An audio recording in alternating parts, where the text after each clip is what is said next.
Hello, dear subscribers of Gaia's Voice. Thank you for being with me again. I had originally planned on offering you a different topic for this issue than what you're about to hear. And as you might imagine, with some of the recent earth changes in Haiti recently, and of course now again in Chile, a part of me wants to reach out and respond with a topic on earth changes. And I hesitated on this as well, because as you may already know, we are in a time of great change now, in which some of these changes will continue to accelerate. And I thought, well, if I respond to this earthquake with a message from Gaia, will there need to be a message for every earth change? What if there is a flood, or what if there is a different kind of calamity? And so I sat with Gaia and asked him, what shall we do, or what do you want me to do? And in that same Gaian way that you're probably already familiar with, Gaia said, of course we have a response. And this time it will be a verbal response, and perhaps even a written response. But it will not always be so. And in that Gaia way, she said, you are not a newscaster, and I am not a public service announcer. And so we will go about it in the way that we do. And so I offer to you this segment on earth changes and on earth changes updates. Funny in some ways how we come full circle as well. When I began to channel Gaia all those years ago in 1994, some of the first information that came to me was about earth changes, and I had visions and messages and communications about that all the time, until I almost scared myself. And so I said, well, I don't know that I want to do this if this is the only kind of thing that this is good for. I'll wake up afraid every day, or wanting or needing to reach out to someone in some part of the globe where I know that they are. And so for a long time that went dormant, and I was able to concentrate on lots of other things. But it does seem as if lately some of those visions and messages have come back. So now that I am so much more familiar with the energy, well, the only thing I can do is respond to the moment in the way that we all do. So greetings to you all. And here's Gaia's message.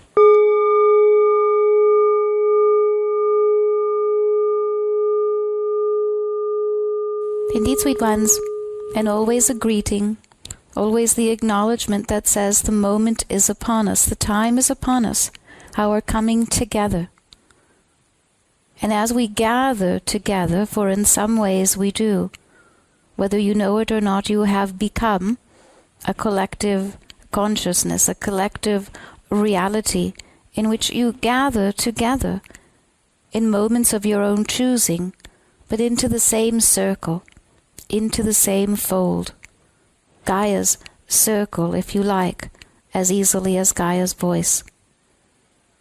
And so a topic has arisen that requires our consideration, that requires our attention and our focus. And so we will devote our time to it appropriately. But you see, in order to begin the subject, to allow it to unfold with grace, as it must, it is important to recognize that it is the moment of change, not only for humanity, but for the earth, for everything that is upon it, for those things within it, for the family of Gaia.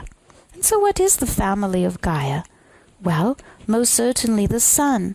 The sun is also the family of Gaia. The other planets within this solar system are also in their own way Gaia or Gaian. It is Gaia's family, after all. Do we not all share the same sun? Do we not move about similar and contrasting positions in the solar system? Do we not visit each other's houses? Astrologically speaking, we are one and of the same family, and we are one and of the same material of the universe. We are one. And so when there are changes upon the earth, they are changes that the entire universe feels and knows. Do you not know that you also participate in the storms of Venus? Do you not know that you are part of the very ice crystals of which Uranus is formed? You are part of the evolution of the universe, a very significant part of that. And make no mistake, sweet ones, the universe is still evolving, it is becoming, it is making itself. And the earth is no exception in this regard, and in fact, at this particular time, features prominently. And so the earth, it is important that you think of the earth as that which is still evolving. The earth is still being created. It is not done. My body matures. My body becomes more of what it already is. More lovely, more sourceful and resourceful. And you do the same. What is it that you do in your evolution? You seek, you choose, you become, and here and there, those ideas that are no longer suitable, you discard them. You discard that which is not suitable in favor of that which is. Why? So that you might grow, so that the next idea might be a fruitful one, so that the next year might have a more bountiful harvest, so that the next truth might be an insightful one, an inspirational one for you and for those whom you bring your light to. You are teachers and students of life. With each thought you light each other's candle. With each idea you bring brilliance to each other's homes and to each other's lives. It is for you to grow, to magnify those things that have value, and to allow those things of lesser value, those things that have been spent, to allow them to subside, to bring them to a place of rest. Yes, it would be grand if all of this happened in a state or condition of grace, but that is not for humanity yet, and it is not for the earth yet. So the earth is still being created, even if it does not look like it to you. To you it should look like solid ground. I have built my home upon it. Here, don't move, ever. Ah, but you are indeed on the back of a great elephant, on the back of a great whale. The whale still requires air, and so it reaches for the surface. It cannot think when it is reaching to breach the surface. It cannot think what it is displacing in order to do so. It thinks of the next breath, the next sacred breath. The earth as a body must do the same. And so you see, nature is also on its own journey. Nature is also seeking illumination in its own way, in its own capacity, and at times it must displace even you in order to do so. Your objective while you are upon the earth is to grow, even as you continue to journey. That objective never ceases to be. There is truly never a point where you stop and say, "Oh, look, I'm done. I'm complete. I'm finished." Most often, thoughts like that are last thoughts and bring last rites. That is not where nor who you are. Your next breath is designed to bring to you more life, a deeper truth, a more profound vision. It is designed to bring to you the next step, the next open door, the next crossroads to examine and to experience. And so it does. The planets do the same. They continue to revolve and evolve around the sun, never ceasing. They do not stop and think about whether or not they should continue their journey. It is easier or harder. Are there changes taking place upon the surface of those worlds or beneath them? They continue tirelessly. Why? Because it is what they are. And so they do, based upon what they are. In a perfect dance, round and round and round the sun, bathing in the sun's light, illuminating within and without, and yes, undergoing as well storms, changes, earthquakes, and eruptions along the way, for that too is life itself. You live now in a world that seems almost a little bit too complicated.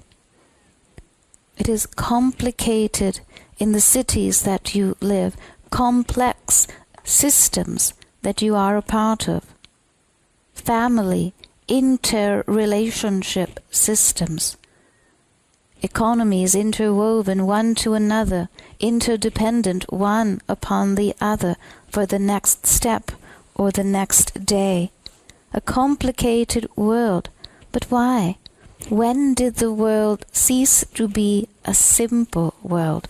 And was it ever simple? Yes, yes. Long and longer ago there were simple times and simple truths. But as those evolved, they became complex truths.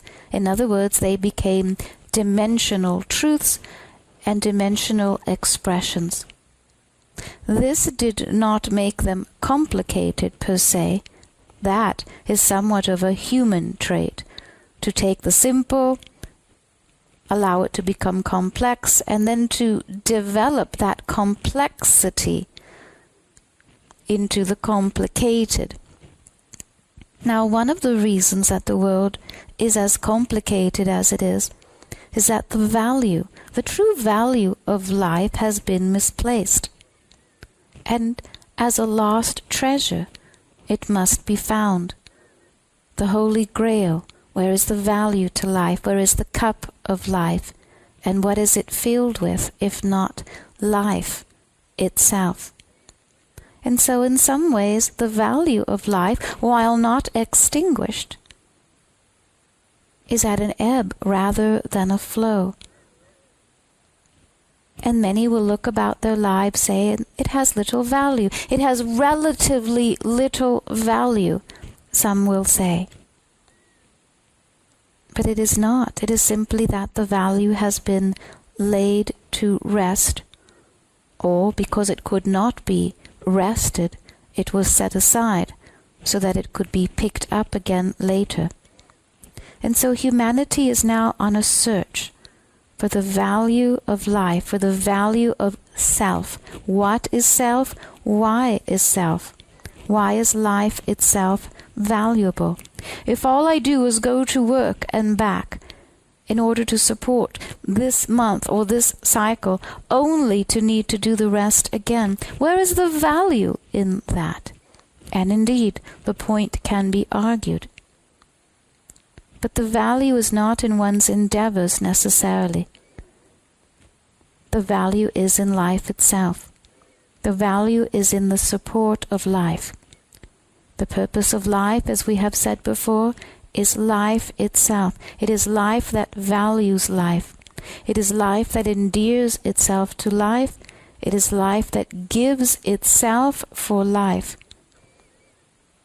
Life lays down its life for life. for the evolution of life, for the evolution of mankind, that a child may grow and have a valuable, unique life. And so indeed, value has been somewhat misplaced, and it will be found, each one finding value in their own midst, sometimes combing through the beaches, sometimes through a fog, in order to find one's own truth. Strangely enough, yes, it is a time of changes and earth changes that often bring with them some of the greater or greatest truths that the earth has known. It is during times of upheaval and great change that greater humans also emerge, that come the great teachers, not to admonish, but simply to add their voice, to add their truth, to bring value to life again, to point the direction, perhaps to where it has been mislaid, to where it has been buried, to where it might next emerge. And so many of your myths point to the same thing. Where will value come from next? Where is the next great teaching? Where is the next great teacher? And so they come. And they come from the upheaval. They are born out of the ashes. It is the way.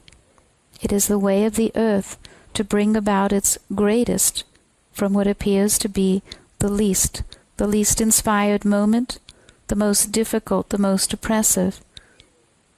And out of that dawn, out of that red dawn, comes then the next teacher, the next race, the next truth. And so now is such a time. It is happening throughout the solar system, but of course we speak now of the earth, of earth changes. In order for the earth to continue to change, and for you to change with it, at least some of what is taking place must be seen as valuable. It must be seen that there is a wisdom that is coming from the earth itself. And there is. It is a practical wisdom. It is form and formlessness in its expression. And you see, a practical wisdom requires a practical application of that wisdom. It must be recognized, it must be found, and it must be used. If that practical wisdom is not discovered in time, then it begins to deteriorate. And, well, it returns to its source until it is needed again, until it is called for again, until the very cycles of nature bring it out again. So now is one of those times. I will tell you that the ancients of the last cycle called upon this now time, called upon the wisdom, called upon the practical wisdom to emerge in the ways that it does. And so nature echoes that request, and it begins to bring from the four corners of the globe, from the six directions, from all of the elements, from all of the kingdoms, there is a response. Nature responds. It can do no less. Nature responds to the will of that which is creator and created. And so during this time in which wisdom begins to emerge again, it does so with upheaval of that which contains less wisdom. Now, this is not to say that those that live, for instance, in zones where there is great change, it is not to say that these are the least wise among you. In fact, perhaps among the contrary. It is instead to say that this is where there is most tolerance for change. This is where there is most tolerance, not for having lives and land upheaved. No, it is instead that there is a tolerance there for bringing forth change when change is due. And those whose lives are deeply and greatly affected by these changes in their own way, and based upon other lives, promises made, commitments and truths unfolded, they have a command and good reason to be present for these. No one is truly taken by surprise, at least not in the grandest scheme. But yes, when it is looked upon in the third dimension, it can appear so. So now let us continue to explore the whys and wherefores regarding changes upon the earth. Understand that the earth contains all self-correcting environments. The earth does not simply change or bring upheaval in order to do so. The earth is not weak. And by the way, you are not small. Everything has value in this self-correcting environment, and the value of all things and all beings, although perhaps put to the test, is put to the test in a proper moment. And so each environment, whether it is your own organism or your home or the city in which you live, the life that you have chosen, all of these can be called environments. And all of these have the ability to self-correct. To self-correct is not the same as to adapt. That is something different, which we may speak of as well.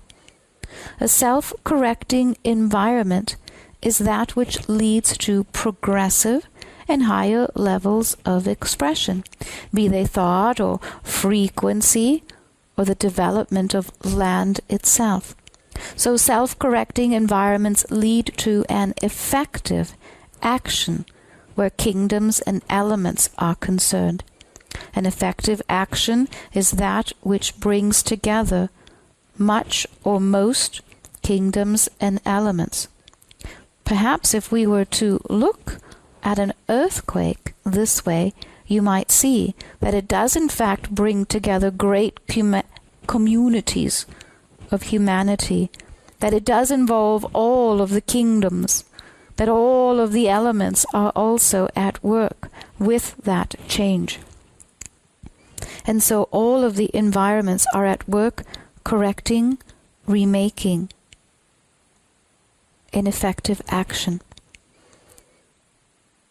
These times also then require adaptation, and true adaptation of all things, meaning adapting to new situations, even if those new situations are earth changes.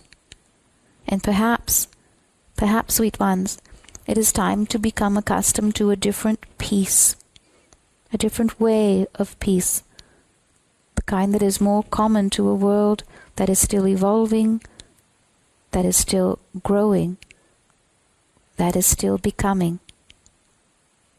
It is what you are doing within your own being, within your own body, within your own evolution, within your own thoughts.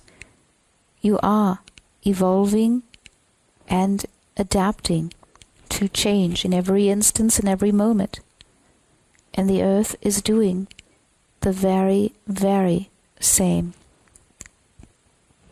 Under this time, or flying under the flag, perhaps it is best to fly under the flag of patience during this time, something that does not come easy to humanity.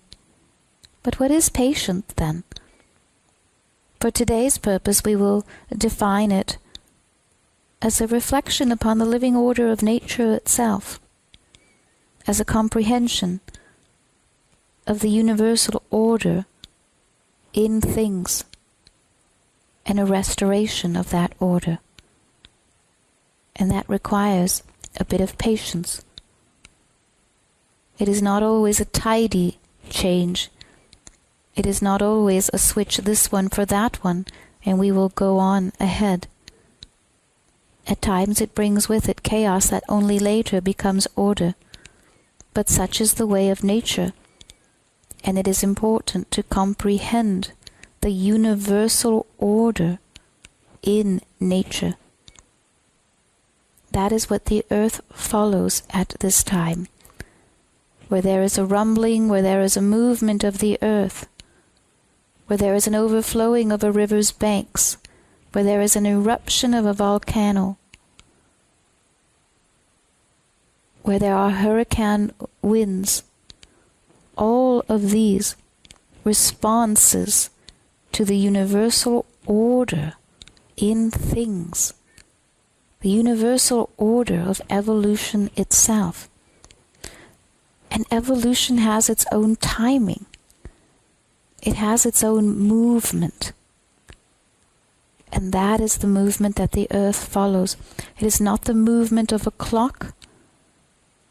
It is not the movement of the stars. But even in this, the stars do lend their frequency, their movement. There is a timing that comes from the very center of the universe, and the earth responds to that, and it responds to it lovingly, compassionately. It may seem to you, in the great chaos and loss of these moments, that there is no love, that there is no compassion. But I would tell you otherwise. And perhaps were it in my ability to bring to you a vision in this moment of other true chaotic moments upon the earth, you would indeed say, "Oh Gaia, this is but a calm move. It is but a stroll in the park," compared to how it was. And so do note that from the love of a mother comes that which is a soft slipper's step, and not the hard, quick step of a boot in this moment. And yet, we are speaking here of great and powerful forces of nature, of which you are one. Humanity is one. It is the time of earth changes, sweet ones. Why? Why now? Well, as you already know, there is a movement toward the great rebalancing, that which you may call the 2012 movement or cycle. It is not one day, it is not truly 1 year, it is a cycle. It is a movement of evolution, a true moving from one evolutional cycle to the next. And while that can come about gracefully, there are some steps along the way that are not. This is that time period. And so in this year, the 2010 and the 2011 will be some of the more chaotic years in terms of what you call earth changes of almost every type. Then there will be a smaller, quieter time while the new normalization comes about. And then here and there will be a year that is sprinkled as well with a great deal of changes in one form or another. And this cycle will be normal or the new normal until approximately your 2060, by which there will be a smoothing out of time, a different way of time and timing things that you will see by then. So now is the time to become accustomed to change in what ways you can. You may resist them if you like, you may respond to them if you like. You may find a compassionate moment to understand them. But it is the time of alignments. And so the earth is aligning its core not only to the earth's adaptation of light, but also in its own way to the entire solar system's move now into a different planetary alignment. The earth then is part of a dance, carefully orchestrated, but eons ago. But eons and eons ago. And so what appears to be chaos now was a perfectly planned step long and longer ago than you can imagine now, and yet I tell you that you were a part of it then as well, that you knew of these moments, that you knew of these steps, and that you were very sure of your wanting to be on the earth now as these steps unfolded.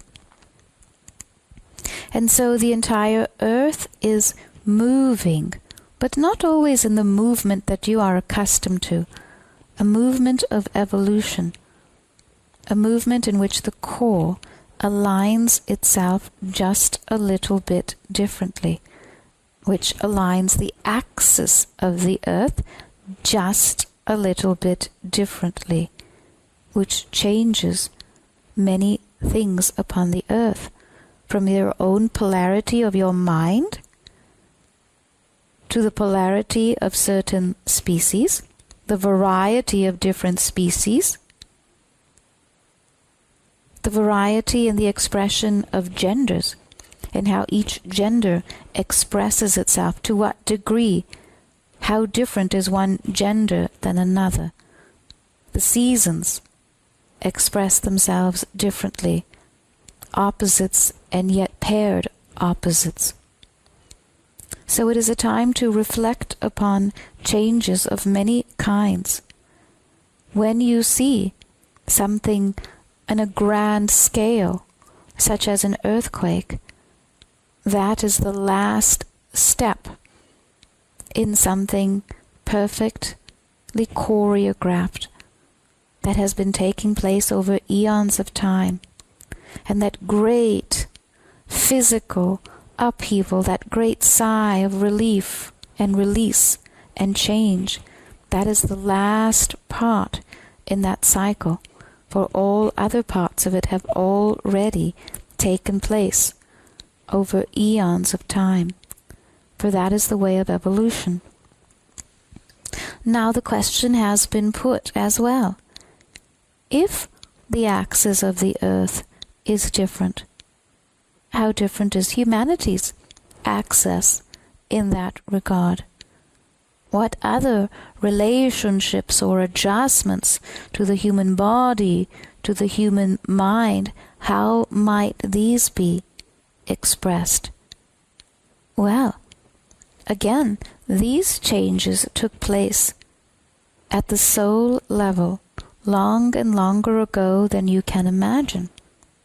And so when the great time of relief and release comes about, again, it is the culmination of these changes.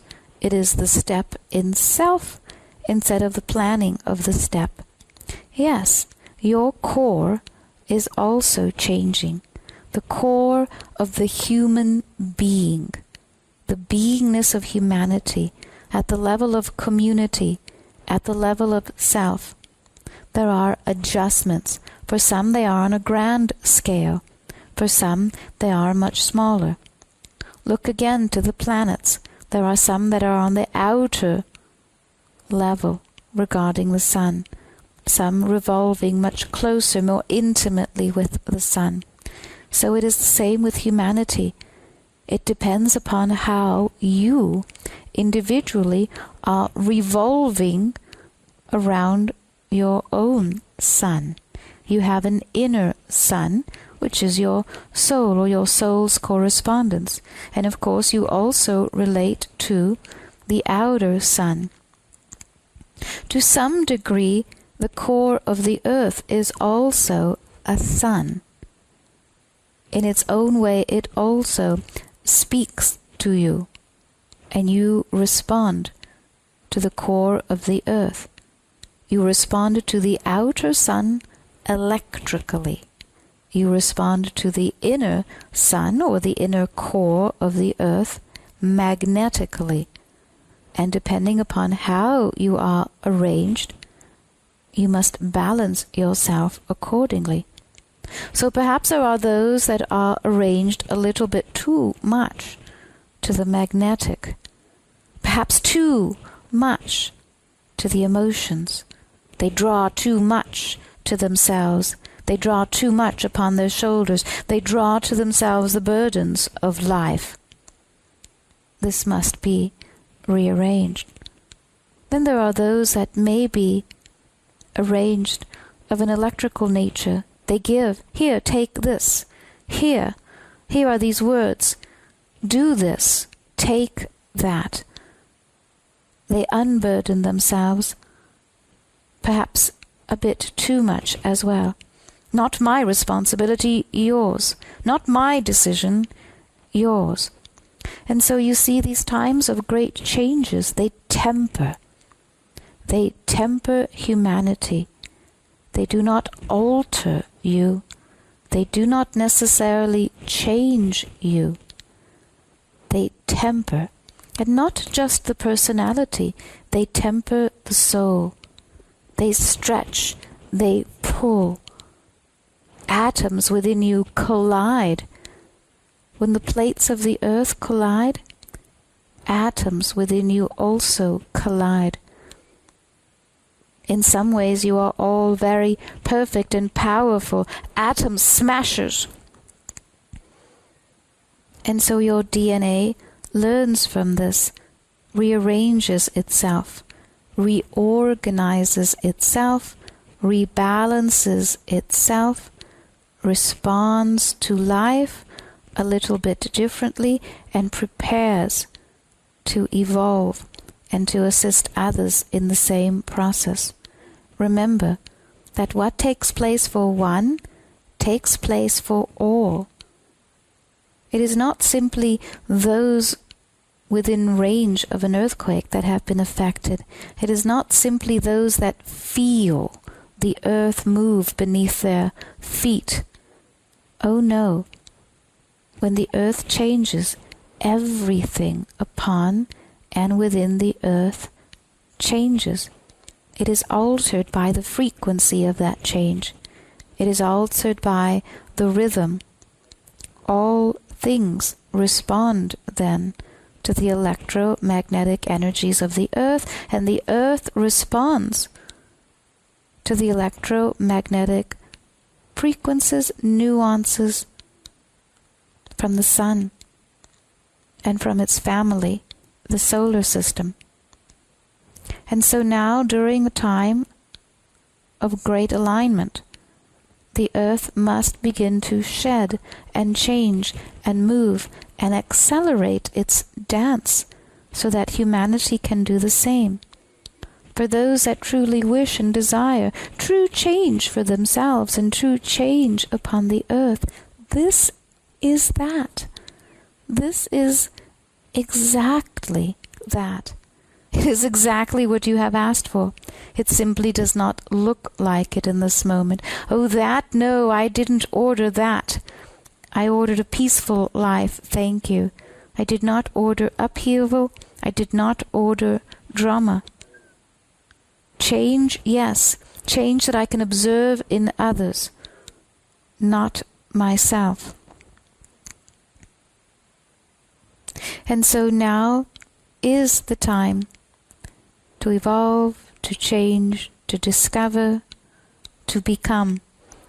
And the earth accommodates all of that. Once there are adjustments to the human aspect, we will call it that, there is an aspect of you that is changing.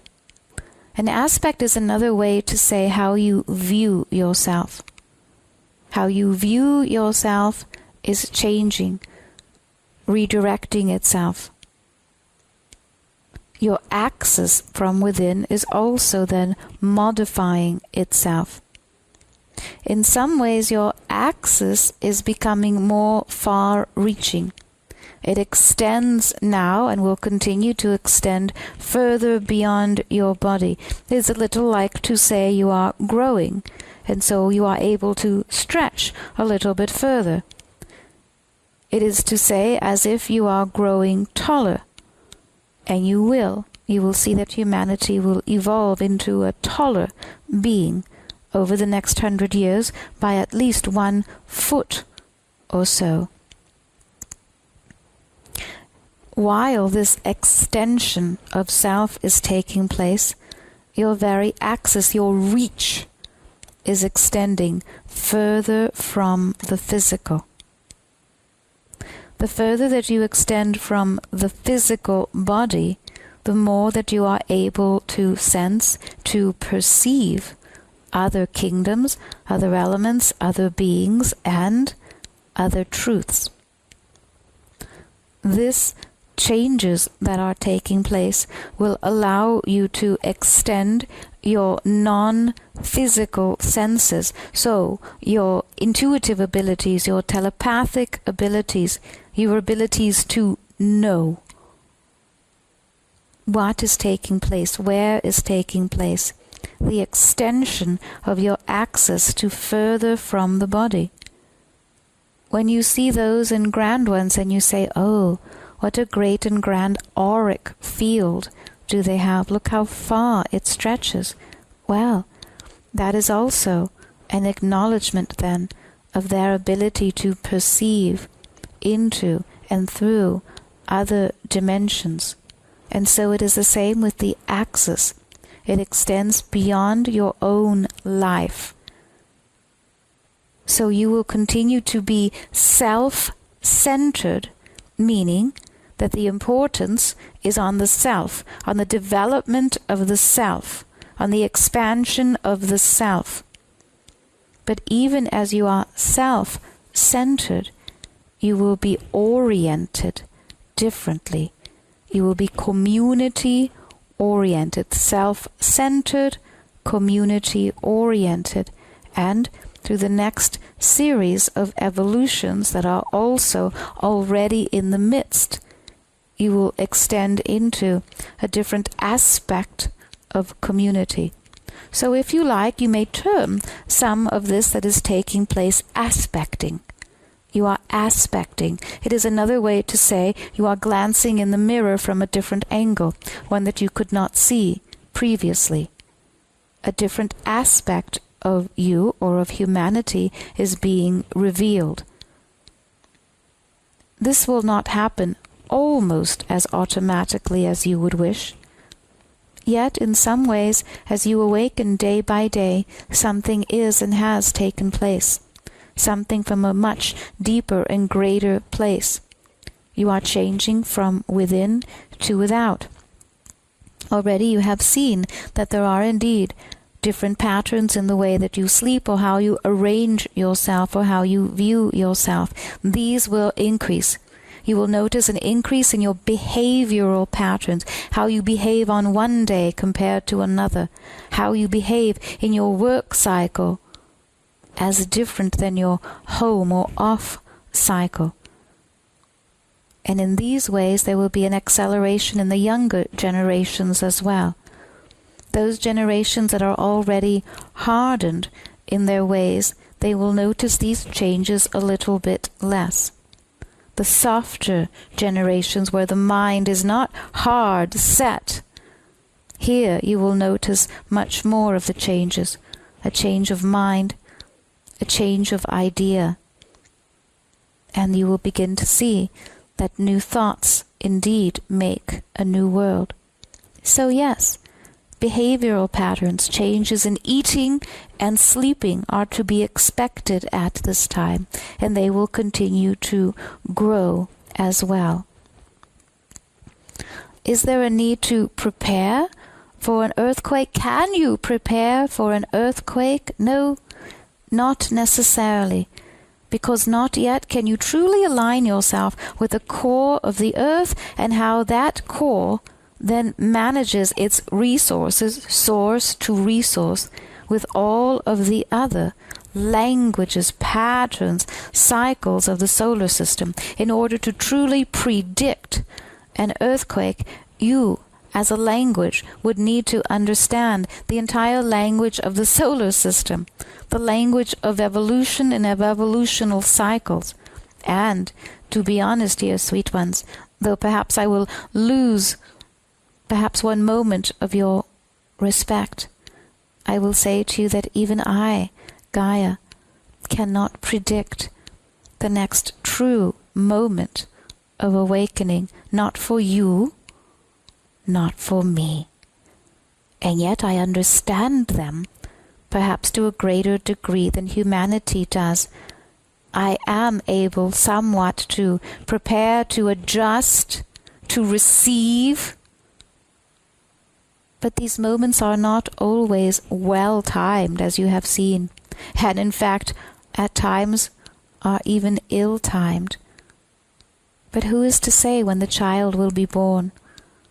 If one does not always truly know the moment of conception, one does not always know the moment of birth, or the moment of chaos becoming order. And so I can say to you with relative security, with relative accuracy, certain truths regarding movements and patterns to the earth, because I am able to see these. I am able to see a building of energies, a desire for movement, a knowingness of what is coming.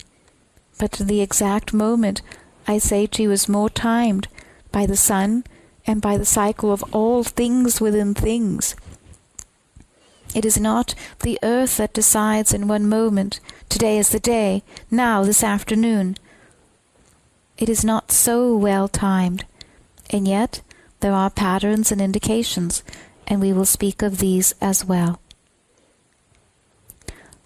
It has been asked as well whether the two recent earthquakes, those known to the country as Haiti and the country Chile, have these indeed been related? Yes, they are related. They are indeed cords of energy that tie one to the other. But there is also a triangulation of energies that ties them to the far east, for indeed west and east are well corded together. West and east are much more corded together than north or south in this cycle of time. So when you see a great change take place in the east, you may begin to look for a corresponding effect, a cording in the west.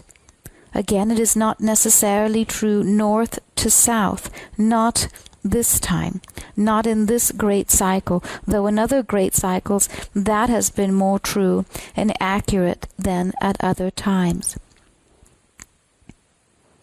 It is an energy that moves and moves all things. And so all kingdoms are affected, including the plant and the animal and the mineral and the human.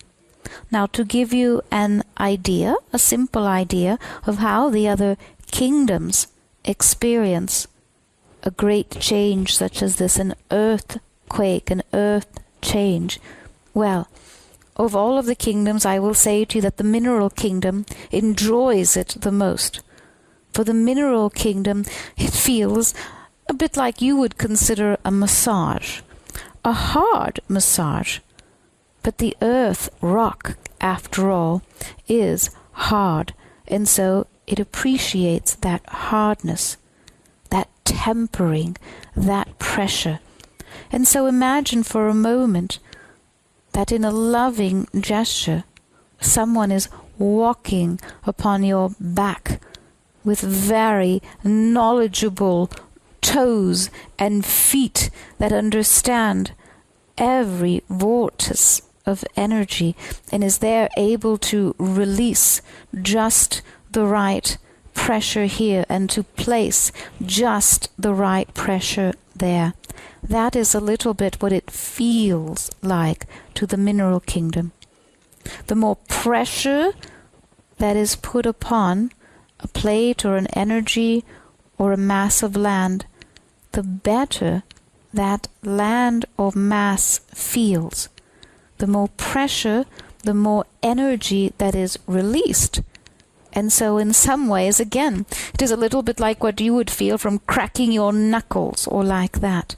The mineral kingdom appreciates this great release, a great stretch of energy. And it rewards you, if you like, with precious stones that will only later be retrieved, received in their own way. For all things that the earth takes, it always gives, but not always in the way that you might imagine. Humanity will come to understand this a little bit more as well. The plant kingdom does not mind these movements as well. It is not particularly as prone to welcoming upheaval, but for the most part it is not truly pulled away from its roots, not in the greater scheme. Its reward then comes from the mineral kingdom, which then releases that which in some ways it has been secreting. Yes, the mineral kingdom releases an energy that is a little bit like a nectar to the plant kingdom, because it is released into and through all of the mineral kingdom of the nearby areas, and these, species by species, is then translated to the entire plant kingdom eventually. Many times you think that a certain plant or tree, flower or shrub appeared upon another continent or country, having brought there by human, carried there by an animal, or what it would be. Sometimes it is the mineral kingdom that through the very currents of energies, through these very large blasts of energy, transmits just the right mineral content, long and through even the lines of energy beneath the earth, so that they can pop up elsewhere where otherwise it would not have been. It creates a unique set of circumstances that is able to redistribute even the plant kingdom in ways that it could not know otherwise. Now the animal kingdom being closest to you, that is a difference there. The animal kingdom is more instinctive than humanity, at least at this time. It is not necessarily more intuitive.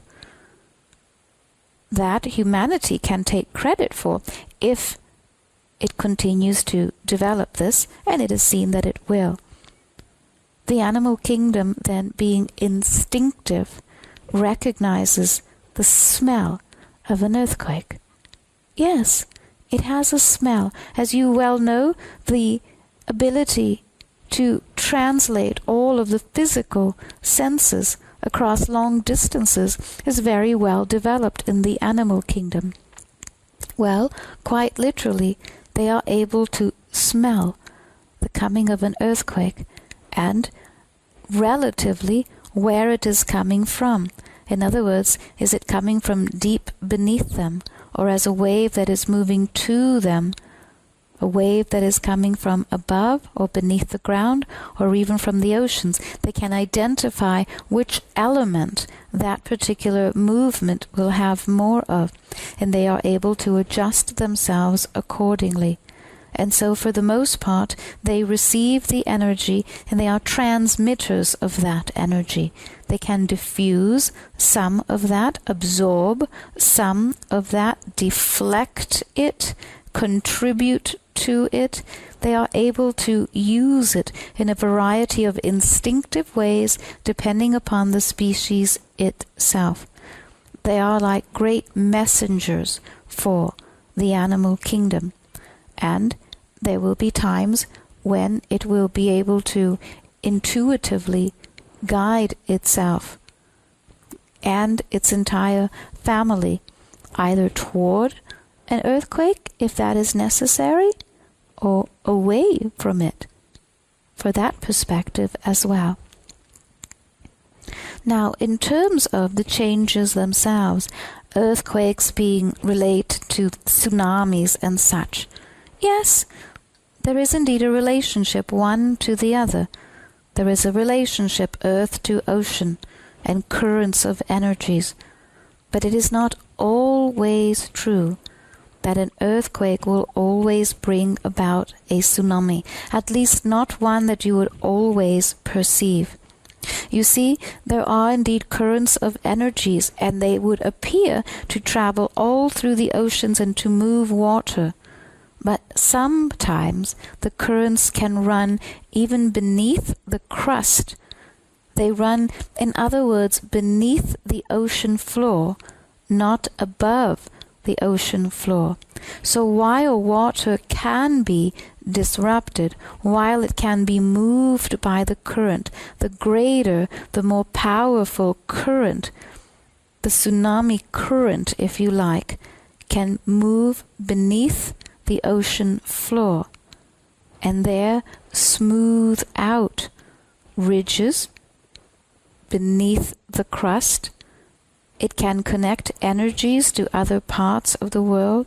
It can relieve great amounts of pressure in other places, other fault lines elsewhere. And so there is not always the current of tsunami. And here you have one of the reasons why that is the case. Some of the earth changes that are taking place are changing the salinity of the ocean, how much salt the water contains. And there are fissures deep within the earth that allow for a certain amount of escaping gases and pressures.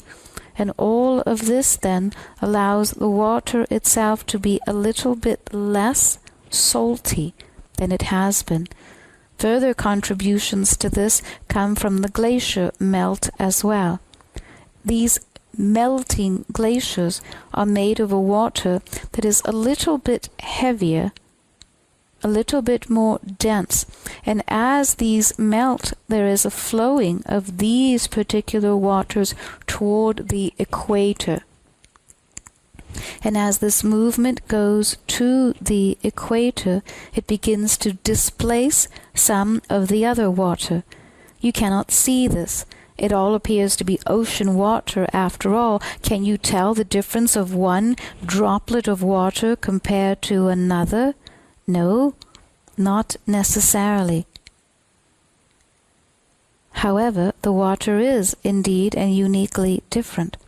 And so as this heavier water is pushing its way towards the equator, there is more disruption of energies on the belly of the earth, if you like. And so here then we begin to speak of the earth changes themselves and what can be expected. Now here I tell you again, expected is not the same as predicted. For I have given you my word, even as you have seen, that the moment and the timing of such things cannot truly be predicted unless one can also time the entire solar system to the rhythm of the universe. And neither you nor I are completely capable to do that. So we will say instead that we can expect these changes to take place because of the mounting evidence in that accord, and as well based upon my own previous knowledge of a variety of other cycles, each having undergone in their own way. Again, a greater pressure is put upon the belly of the earth. And so imagine that the earth, no longer wishing to wear a girdle, then allows a little bit of that girth from the belly, from the equator, to dwell there, to linger there, until it would dissipate of its own, until the waters, the heavier waters of a different makeup, truly begin to merge and mingle with the other waters. That causes a little bit of a disruption, and the earth beneath the waves feels that as well. This creates not only the possibility for more earthquake cycles, but it also then creates between the air and the water a magnitude of energy above the water, which then contributes to how hurricanes are formed and to where these are carried as well. And so the time then of earth changes includes from beneath the water, beneath the crust, earthquake. From above the water, the commingling of water and air, a greater increase in hurricane, as well as the direction that the winds will move these. It will move these, as it's known to the Caribbean and the like, but also a little further than that. It will move them further inland. It will move them more toward the Americas and more toward the Central Americas and the southern coasts and eastern seaboard of the North American continent as well, further upward and further inward than they have moved to date. There is an expectation that these will grow in quantity, but not necessarily in magnitude. There is not necessarily great and powerful hurricanes, but there will be more of them in a season than there has been before, with one or two, perhaps significant ones, even three, that are significant of the coming year. Depending again how these energies are displaced is what will be created in terms of earthquake. More of the quaking will come from the ocean's crust, more from the ocean's crust and from all nearby coastal levels. This is where most of the pressure is built now. And so in the corridors near the Californias, near all that would be the western coast of the Northern Americas, here is where there is more just off the coast and at relatively short intervals from beneath the crust. In other words, they are not very deep where these pressures are, as little as 5 to 8 miles and as much as 22 to 31 miles as the currents and as the waves of energies are carried. Energies are always in movement. They are always movement. They are not truly stuck energies.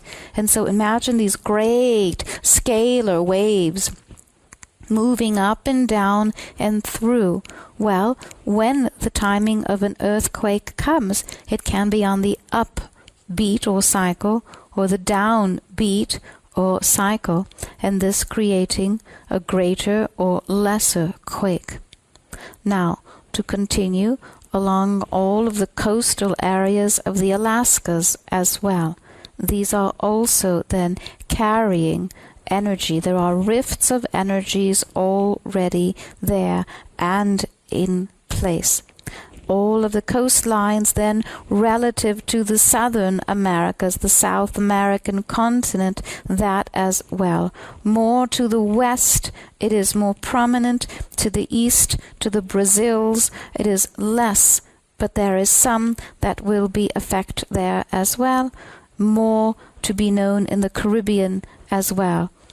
It is safe to say that the island nations are not safe because they are bordered on all sides for the most part by the waters, and so the crust then, there is where some of the pressure has been drawn. If you will draw an outline round an island, for instance, that is where the pressure gathers, all round the outline. And so there is more pressure bearing upon it from all sides, not simply from one side.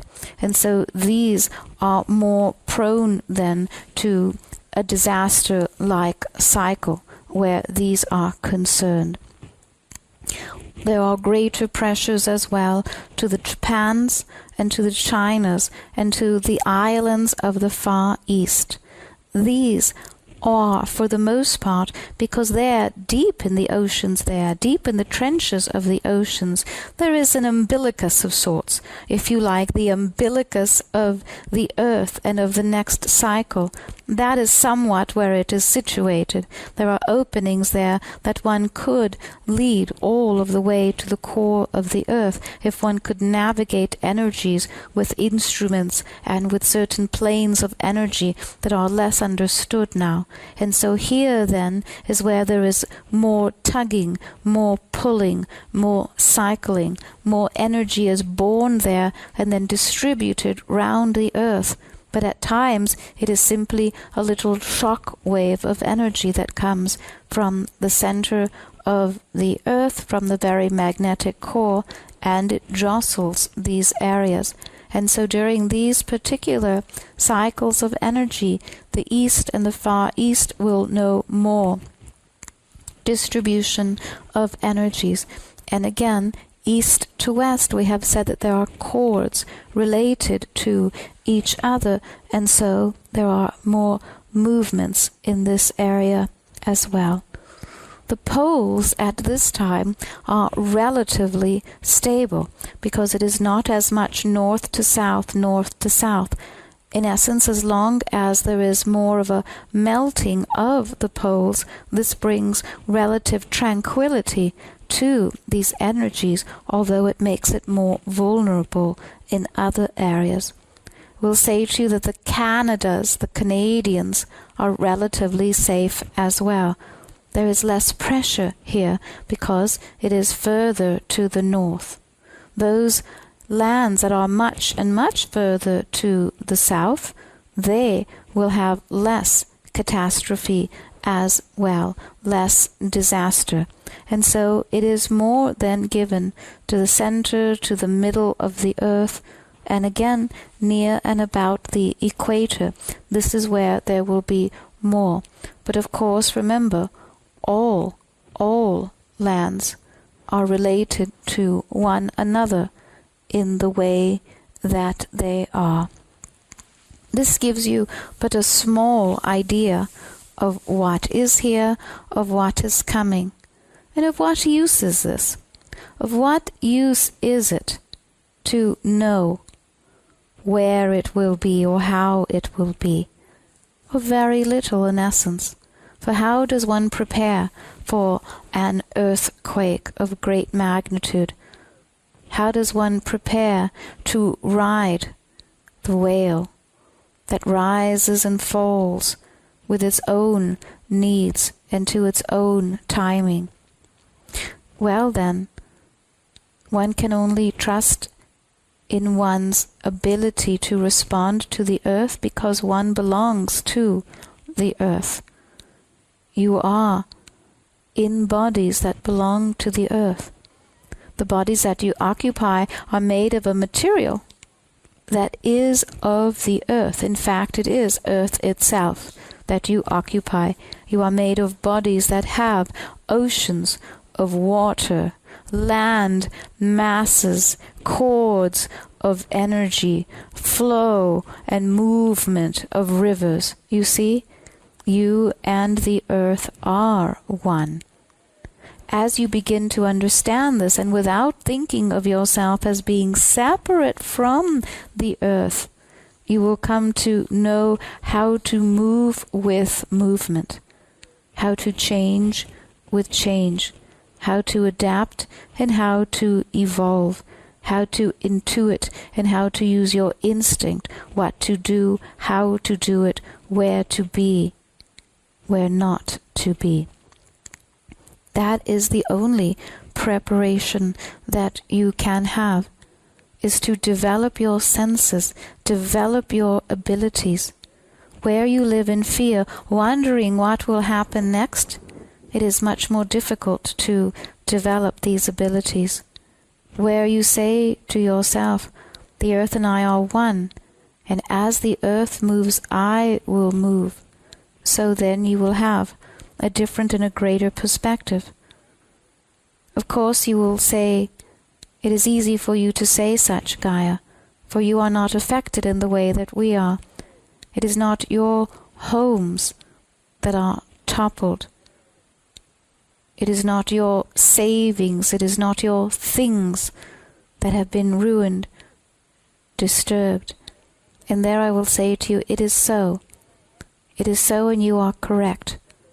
But you are beloved to the earth, and that which you hold as beloved, the earth holds in the same regard. And here I will tell you that the earth does not take what does not belong to the earth, but the earth does accept that which is surrendered unto it. there are those that surrender their bodies to the earth. They have chosen it. They have chosen to surrender their life or their body to the earth in such a moment. In some ways, it is a heroic moment for them. It is a moment of great truth. It is a moment of choice. And there is a great surrender. And the earth accepts what is surrendered unto the earth. Of course, it is most difficult for those that do not understand the surrender or would not have chosen the surrender of their loved ones. And what can be said of this? It cannot be said to you, do not become attached to your loved ones. Do not become attached to your things, for they are things, products of the moment. But little good it would do. And so you may react and respond as you do. You will have angers, and you will have moments of grief. You will have great moments of joy and discovery as well. You will find that the earth does not take what does not belong to the earth. And where there is the appearance of that which is taken, you will see that there is that which is given as well. But it does not always appear in the moment. It is not always obvious in the moment. At times it comes now, at times it comes later. But I will tell you that there is a gift, and for that which is taken, there is always something that is given. And so, what can be said of the great and powerful earthquake that has just come about? Indeed, great, powerful, in its own ways, beautiful. If you could see what it would look like energetically, you would say, oh Gaia, and how beautiful a work of art is that. Ah, and the pity is that from your physical form and with your physical eyes, you do not see the beauty, you do not see the perfection, you do not see the pressure of the mineral kingdom creating diamonds and sapphires and rubies. No. You see instead the destruction that is left atop. The aftermath is what you see. I beg to you then to look beneath the earth, to use your subtle vision, to use your greater and more profound truth that you carry with you as a being of light, to allow the earth, Gaia, to share with you and to show you. If you will close your eyes, I will show you the dance that the solar system makes. If you will close your eyes and dream with Gaia, I will show you the earth as it is in its future moments. Close your eyes, travel with Gaia, and I will show you a different version of the earth, another version of you living upon the earth, within the earth, visiting the earth. I ask you to look beyond this moment, not because the moment itself is not valuable, strong and mighty as it is, but because there is more and so much more to the changes that the earth is undergoing now, to the changes that you are undergoing, to the beauties and the perfections, to the profound truth at the core of your being that is being loosed like long, beautiful flowing hair that has been bound tight for too long, and now it is being loosed about you. And so it is with wisdom, practical wisdom to be applied. So it is with knowledge. So it is with discovery and with creativity and with evolution. So comes the cycle now, the greater cycle for humanity, comes what you may call the golden age, the gilded age. But let it come then. Let it come. Struggle if you like, but do not struggle against it. Struggle with the flow rather than against it. Struggle to flow easily through the stream of consciousness. Do not fight against the mind. It is powerful. But instead flow with the consciousness that knows the smoothness of evolution, the fine detail of the artist's brush to paint your life with. Do not make of all things the broad stroke. It is like this because someone said so. It is like that because it was predicted long ago. Do not create an offense to your own ability to know profound love, compassion, and wisdom, to discover it, to use it for your own ability and for the earth and for the good of mankind. So be it, sweets. This is a subject that we will address again, out of necessity, out of yearning, out of compassion, for the sake of knowledge and to bring comfort at another time. So we yield to the topic until the next one aligns with us. I bid you good day, sweet ones. Align with the sun and with the light that illumines your path, and there you will always find me to share your cares, your concerns. Always you will find that I am there with a compassionate heart, with a compassionate word. I will make your path light where and when I can. I will make your steps smooth when it can. But when it cannot be, hold your hearts against me and not your thoughts. I bid you good day.